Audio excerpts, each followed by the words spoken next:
Socialism, the unseen manager of modern and future economies. Socialism is much like computer-generated imagery. When it's done right, no one notices. While watching Mad Max Fury Road, the audience does not notice the expertly crafted background which is manufactured majorly through CGI. When crossing a bridge, one does not think about how his or her tax dollars paid for it. Most people think of socialism as when they hear of homeless people receiving money which once belonged to the rich. Ironically, this is not even socialism.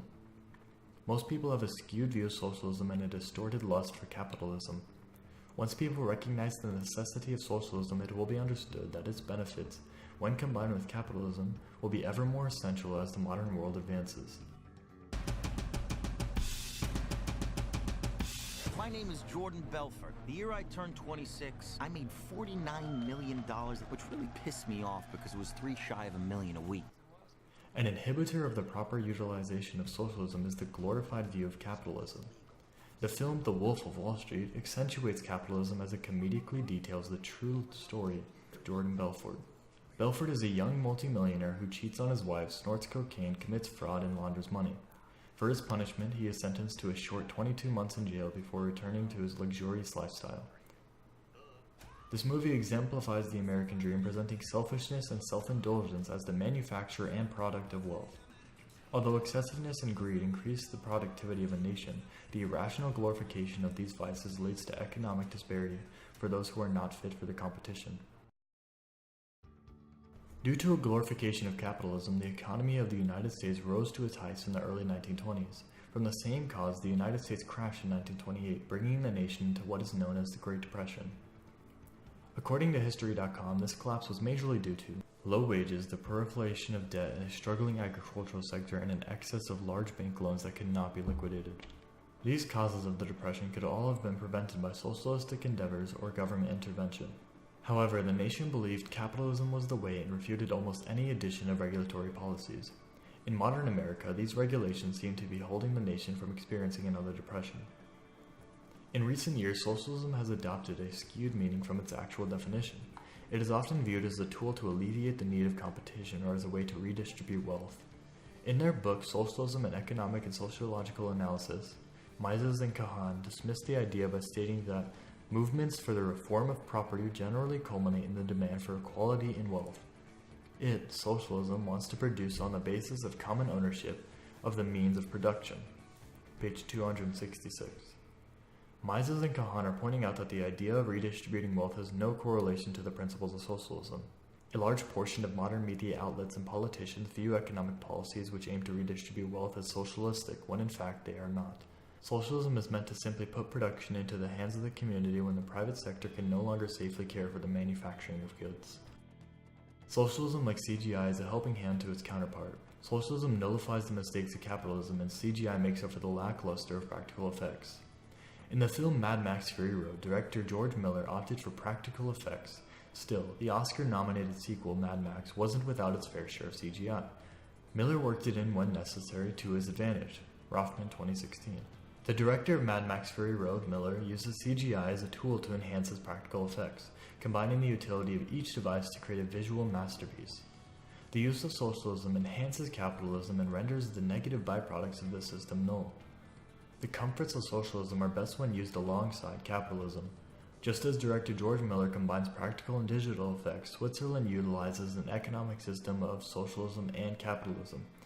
In the article Switzerland, it is noted that Switzerland's economic resilience is supported by a vibrant entrepreneurial sector, monetary stability, an efficient labor market, and various financing options in the competitive financial sector aid commercial operations.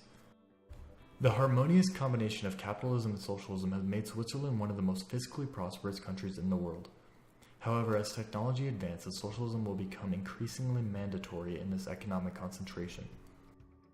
And he cost less than the average annual salary of a human worker. Unlike his older brothers, he isn't pre-programmed for one specific job. He can do whatever work is within the reach of his arms. Baxter is what might be thought of as a general-purpose robot, and general purpose is a big deal. As modern nations develop more intelligent machinery, socialism will become a major contributor to the maintenance of these countries' economies.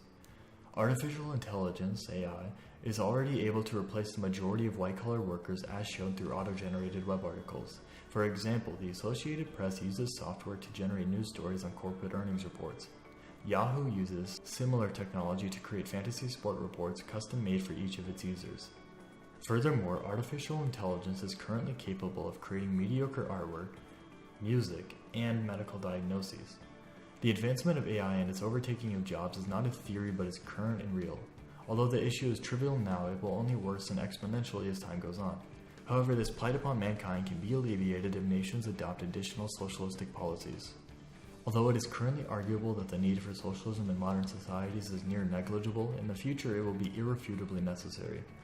Government regulation can act as a solution for the problem of robotic and artificial workers. For example, if a policy is introduced that either limits the amount of artificial workers or that taxes businesses which decide to use AI, the economic catastrophe of human outsourcing can be prevented. If given a capitalistic approach, businesses would employ robotic workers as they would be much more affordable. The consequences of this would be calamitous for the majority of the lower and middle class. For this ensuing economic conflict, there is no solution other than a socialistic one. Those favoring capitalism may argue that businesses will foresee the issue of unemployment and hire humans regardless of the robotic alternatives. But a known aspect of capitalism is the idea of free riding. The free rider problem is a market failure that occurs when people take advantage of being able to use a common resource, in this case AI. Governments are usually the ones left to enforce as much regulation as possible to deter people from engaging in the practice. Consequently, this point actually supports the need for government intervention, as this exploit would encourage businesses to convert to a robotic workforce. The modern world is enthused by the idea of capitalism and often repulsed by the concept of socialism, due to a fantasization of wealth such as that in The Wolf of Wall Street. Just like the misconstrued idea of computer-generated imagery, the misinterpretation of socialism has made its faults seemingly omnipresent and its successes unnoticeable. In modern times, economic systems similar to Switzerland's system are the most efficient. However, as civilizations advance further, the consequences of capitalism will accelerate and the necessity of socialism will become paramount. With the realization of socialism's benefits, when utilized with capitalism, it will become obvious to all modern nations that socialism is the key to nullifying the consequences brought about by the advancement of mankind.